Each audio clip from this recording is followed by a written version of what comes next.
देता येत नाही विठाला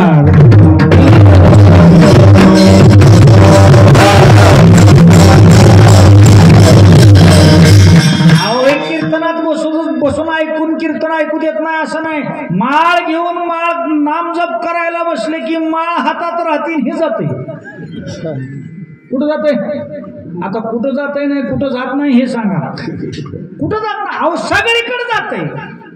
जाऊ नको म्हणाल तिथं तर पहिलं जाते. असंच आहे का कसं आहे. या मनाचा एक विचित्र स्वभाव आहे. धावतंय पळतंय कुणी म्हणाल पळतंय तर पळू द्या. अडचण काय आहे अडचण अशी आहे जावं तिकडं जातंय का नको तिकडं जातंय. अहो नको तिकडं जाऊ नको म्हणाल तिकडे गेल्याशिवाय बघायचं नाही म्हणलं की बघितल्याशिवाय मी कुणाचं सांगायला हा मनाच ह्या मनाची गंमत म्हणजे नेमक्या पोरासारखीच आहे. पोराला म्हणलं अरे असं बोलू नये म्हणल्या म्हणतंय बोलल्यावर माहित आहे पुढचं तुम्हाला बोलल्यावर काय होतंय हे कोणाचं आहे. बोलू नको म्हणलं की बोलणार करू नको म्हणलं की करणार. तुम्ही कुठलीही तुम्हाला अजून एक सोपं उदाहरण सर्वांच्या परिचयाचं उदाहरण देतो. सगळ्याला पटेल असं उदाहरण आहे. आपल्याला भूक एकादशीला जास्त लागते का येरवी लागते होऊ दे कीर्तनात सांगा अनुभव. आपल्याला भूक एकादशीला जास्त लागते का येरवी जास्त लागते.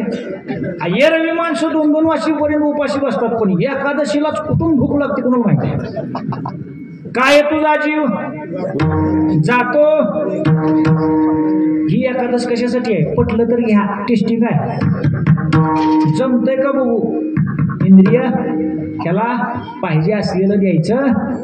त्याला नाव आहे फराळ. फराळ म्हणजे पोट भरून खायचा नसतो त्याचं नाव फराळ.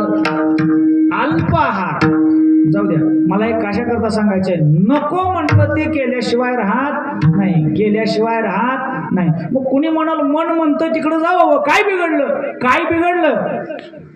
मनोमार्गे गेला मनोमार्गे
सर्वांच्या परिचयाचं प्रमाण मनोमार्गे गेला तो 2-4 महिन्याने वाया गेला असं आहे का प्रमाण काय आहे.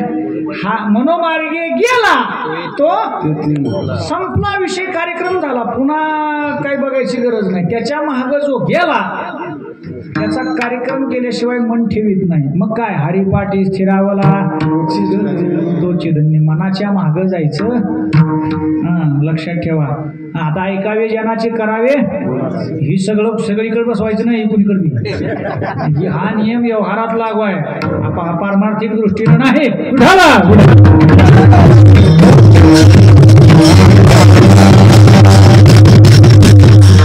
करावे म्हणायचे म्हणल्यावर ही विषयाला सोडीतच नाही, परमार्थाला वाऱ्यालाच येऊ देत नाही. सगळं ऐकायचं नाही, त्याचं लक्षात ठेवा. म्हणून करता मनाला आवरायचं आहे. पण गंमत अशी आहे, मन आवरता येतंय का? कठीण आहे, अति कठीण आहे महाराज. परमार्थाचं सार आहे हे मन स्थिर करणं. आणि स्थिर होतंय का महाराज? नाही महाराज. किती प्रयत्न केला धावतंय, कसं पळतंय? भलत्या धावी सैराट. कसं पळतंय? ही सैराट तुम्हाला माहित आहे, सैराट पळतंय. याला मर्यादा तोडून पळतंय. पांगुळ झालं